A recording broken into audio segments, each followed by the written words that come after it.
Hello and welcome to this episode of Macro Sutra. I'm TCA Sharad Raghavan, Deputy Editor at ThePrint.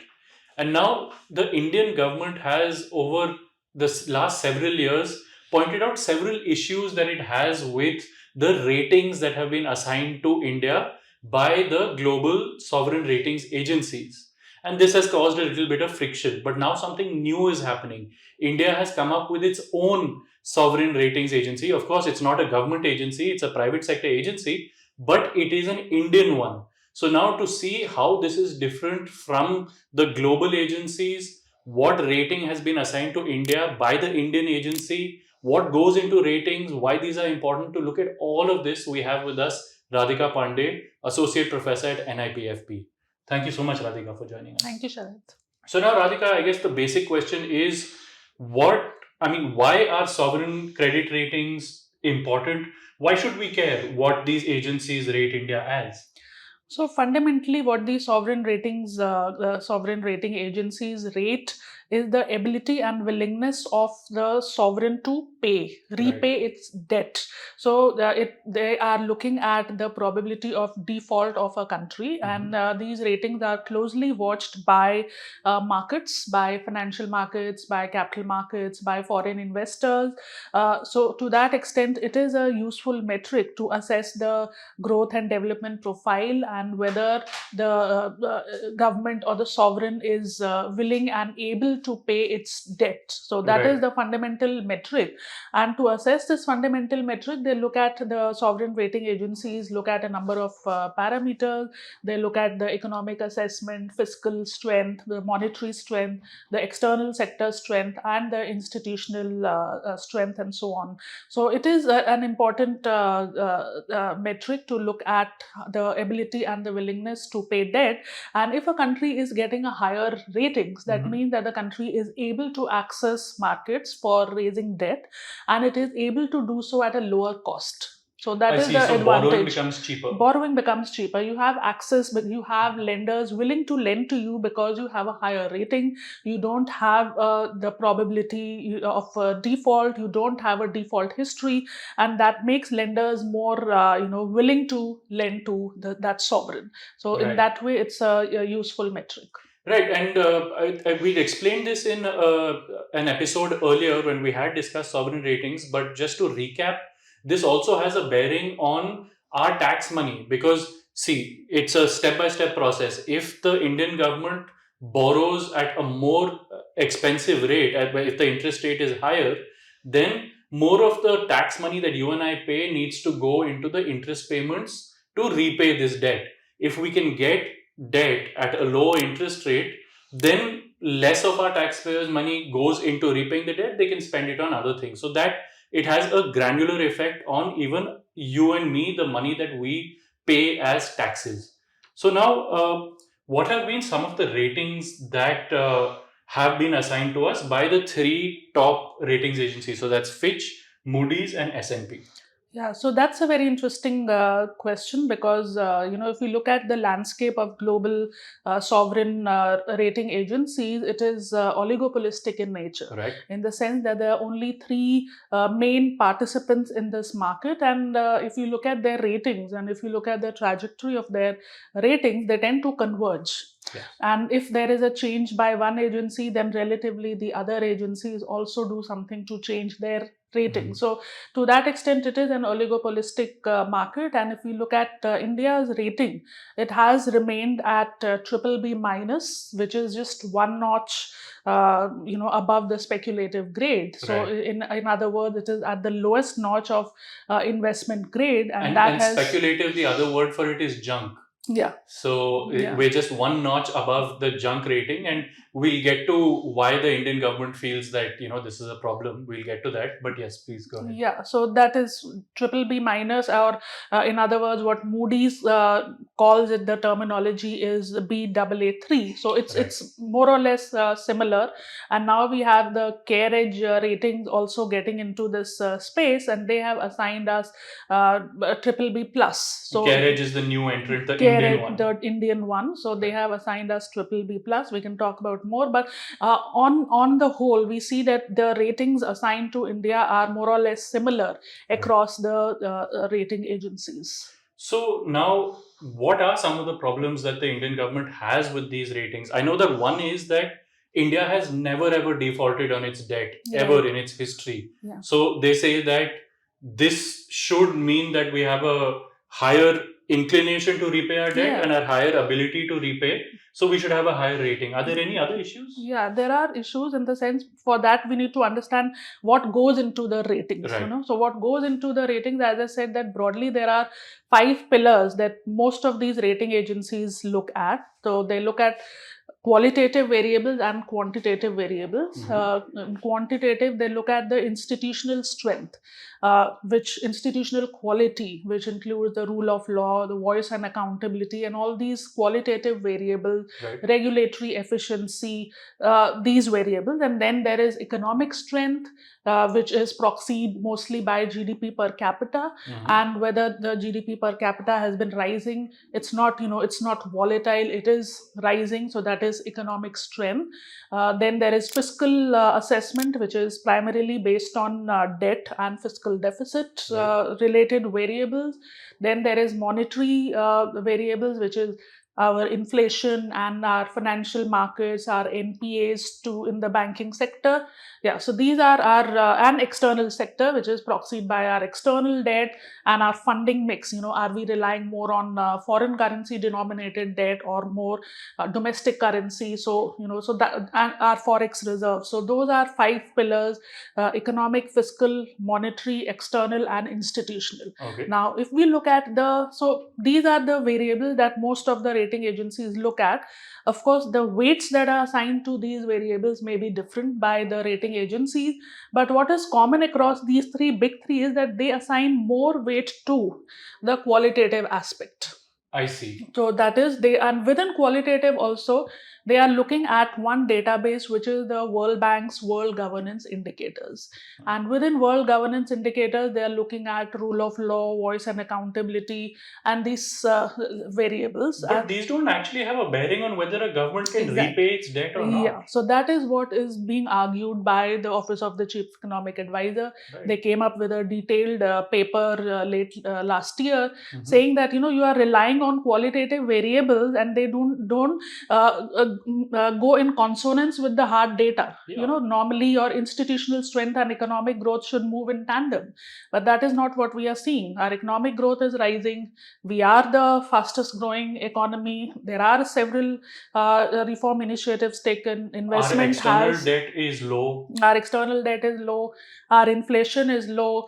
Even after a 250 basis points rate hike by the RBI, we did not see a very material impact on growth slowdown. Right. So all these things. So the point is that they are overly relying on qualitative variables which do not see much change over time, and also it's not possible to compare across time and across countries. So that's one of the criticism which is for these world governance indicators. So what is problematic is that 50% weight is assigned to world governance indicators. I see. And so it's primarily qualitative assessment, and then it is supplemented by GDP and inflation and all the hard data. Right. So that is the main problem, and because of that, even while we have seen impressive performance over the course of 10 years, not to talk about the short term thing, but if we look at a span of 10 years, our macro variables have made progress, but that is not getting reflected in our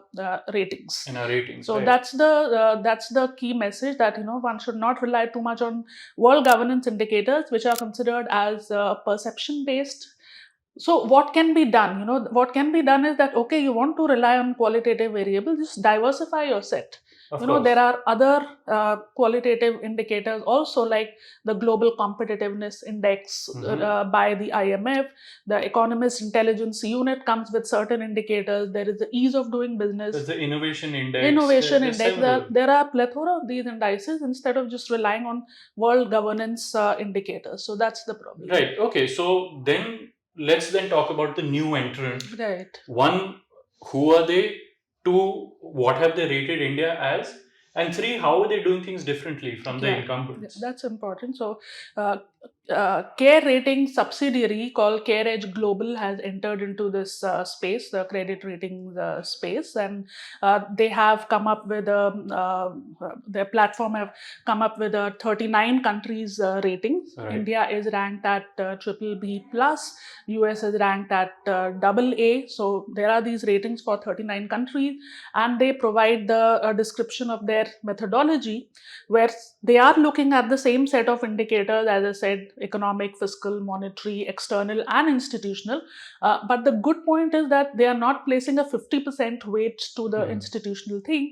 They are placing economic and fiscal is being assigned in total 50% weight, 25% each, and then for the rest there is 16.7% weight. So in that way, that is one difference. And the other difference is that they say that they're trying to include those variables which are forward looking. For example, they have included renewable energy, share of renewable energy in the total energy mix, Right. which is critical for countries to achieve their nationally determined contribution, their NDC. That is one. They have included capex as one of the variables because they say that it has relevance for the potential GDP growth. Another thing that they have done is that, you're looking at debt, but what is important is the funding mix. If your debt is high but it is mostly dependent on domestic sources, then the probability of default is not that high as compared to, for example, countries like Sri Lanka or Nepal, where the debt is primarily foreign currency denominated. Yes. So those are some of the things that, so they're trying to bring in more set of variables that capture the peculiarities of an emerging economy, and not just relying on a set of variables that are more suited maybe for the global north. Okay. For example, US and UK, we show that in one of our graphs that US and UK have a higher debt to GDP ratio than India. Yes. But they are better rated than India. They have a worse current account deficit than India, but they are rated higher than India. So all these to address all these, I think there is a scope for Indian agencies to enter into this space, but the problem is of acceptability. So even in the CareEdge, the ratings that they have given, are these countries that have higher debt levels, are they still rated higher than India? Yeah, they are still rated higher than India, but not that high. Not that much. Yeah, Right. so they are acknowledging if we look at the ratings description for US, the weak point is that they have a high debt, and the fact is that it's going to rise if the tax rates are not raised. And there's this some of for example, the Republicans are saying that they might cut rates, so that will have greater problem. There have been instances of technical shutdown in the US. So all these things are at least acknowledged in the ratings description by CareEdge. Okay. And so now coming to India's rating, what are some of the factors that could potentially lead to a ratings upgrade for us? Right. And what are some of the things that these ratings agencies, including CareEdge, that they aren't viewing too favorably? Yeah, so the most important critical aspect is our debt profile, because within debt there are two important variables. One is the general government debt to GDP ratio, which is high for India as compared to our peer economies. It's about 86%. Yeah, now it's 83.6 something. Right. So it has come down, but it is still around 83 to 84%, which is higher than our comparable peers. So we have shown comparison with other triple B minus countries. So it is high. But more critical is the aspect of what is called debt affordability, which is proxied by interest payments to revenues. Right. And that is very high for India. That is the most problematic element, that our debt affordability, which is the ratio of interest payments to revenues, that is around 25%, whereas the median ratio for these triple B economies is around 8 to 9%. Which basically means that a quarter of our revenues is just going towards paying off our interest. Yes, so that is the part that they say that this is the thing that India needs to improve upon, because it constrains the flexibility to spend on other development objectives, because 1/4 of revenue is being allocated towards interest payments. So the debt burden and debt affordability, these are the two problematic areas. Where India is doing well is the economic strength, which is proxied by GDP and and GDP per capita. Right. And within GDP per capita, while it is in absolute terms, it is lower, but if you see the change across time, it is quite impressive. So GDP per capita is good. We are doing well on external sector because our current account deficit is modest. It is manageable, and our forex reserves are high. So we are doing well on external sector. We are doing well on economic strength. We are also okay in monetary terms. It's only the food inflation which is driving, but our NPAs of banking sector are well within control. So the two main problematic areas are the fiscal and our institutional strength, where there are methodological concerns. But if we talk about the main area which is constraining our ratings upgrade, it is the debt profile. Which needs a faster accelerated reduction. And the fact that now the government is saying that their anchor variable will be debt to GDP ratio is, I think, a welcome step, and it should be supplemented by amendment to the FRBM. Right. And so now overall, when it comes to sovereign credit rating agencies, because all of these agencies and several more of them provide ratings for companies. Right. There are many like the things like Brickwork ratings and all of them. They provide ratings for companies, but there are just a handful, and now one additional that provides sovereign ratings. Right. So, is it a good idea to have more and more such ratings agencies giving sovereign ratings, or I mean, should it be a limited number? So there are a lot of studies on the the desirability of having more competition in this field. So to that extent, it is a good step that we have more players in this field, because there is a very important study which shows that whenever the market share of Fitch rises, S&P and Moody's increase their ratings. They become more lenient in rating. So there is all the pitfalls of an oligopolistic structure play out in this field as well. So there is desirability of having more competition, but as I said, there are entry barriers. It's not very easy for any new player to enter into this field and gain greater acceptance.